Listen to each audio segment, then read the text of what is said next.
Salut les amis, vous avez carrément kiffé mes vidéos sur les fun facts et vous vouliez un nouvel épisode. Qu'à cela ne tienne, voici 6 nouvelles fun facts et on commence tout de suite par la fun fact numéro 1.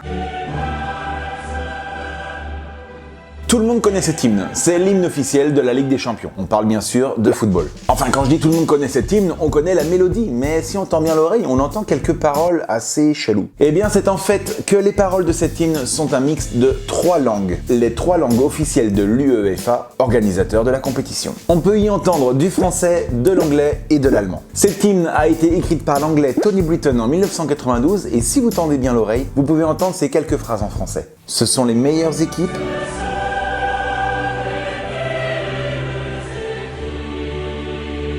Les grandes équipes, une grande réunion,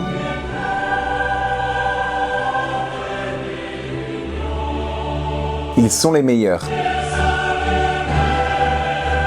Le tout mélangé à de l'anglais et de l'allemand, interprété par la Royal Philharmonic Orchestra et chanté par le chœur de la St. Martin in the Fields. Sans transition, passons tout de suite à la fun fact numéro 2.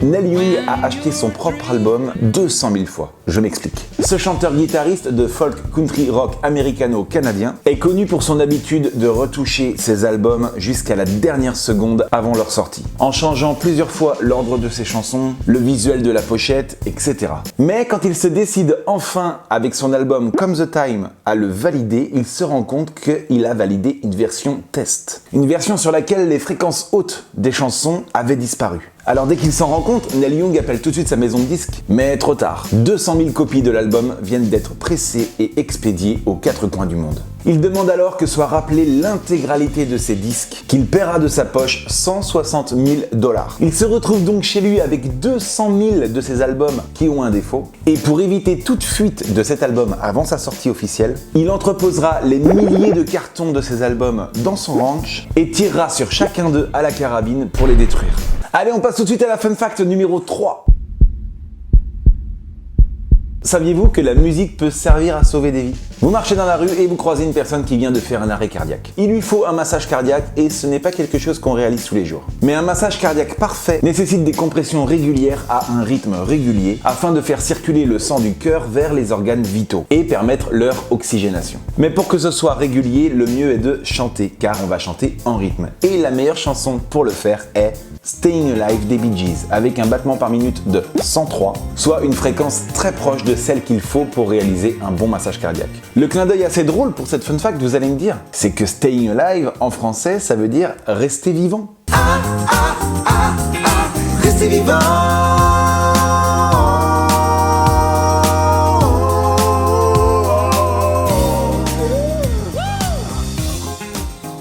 Enfin, en tant que sauveteur, pensez quand même vous-même à respirer. Voici la fun fact numéro 4. Saviez-vous que l'intégralité des chansons des Beatles n'appartiennent ni aux Beatles vivants, à savoir Ringo Starr et Paul McCartney, ni aux héritiers des Beatles décédés, John Lennon et George Harrison, mais à Michael Jackson? Et donc, puisqu'il est décédé lui aussi, aux héritiers de Michael Jackson. Et oui, Michael Jackson avait acquis les droits en 1985 pour la modique somme de 45 millions de $. Mais il faut savoir que le catalogue des Beatles aujourd'hui vaudrait plus d'1 milliard de $, au grand désespoir de Paul McCartney. Ce qui veut dire aussi que les héritiers de Michael Jackson, en plus de tous les droits de Michael Jackson, touchent les droits des Beatles. Je pense que eux, ils sont à l'abri. Sans plus tarder, voici tout de suite la fun fact numéro 5.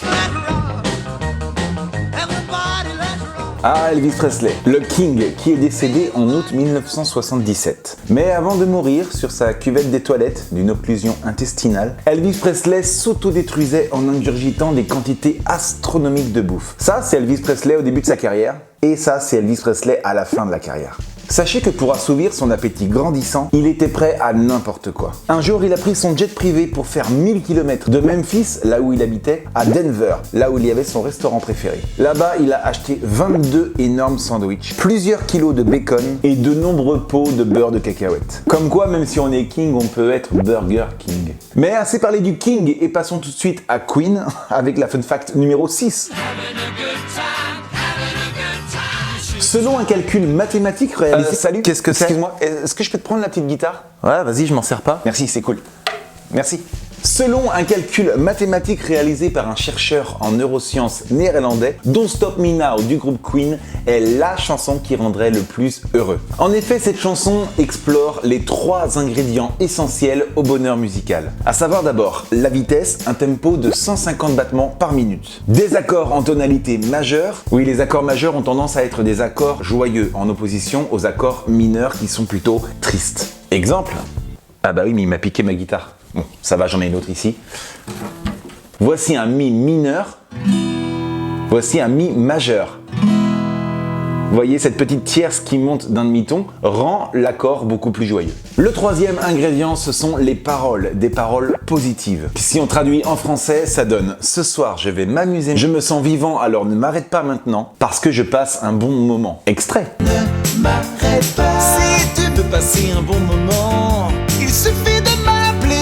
Ne m'arrête car je passe un bon moment. Ne m'arrête pas, oui, je passe un bon moment. Je ne veux pas m'arrêter du tout.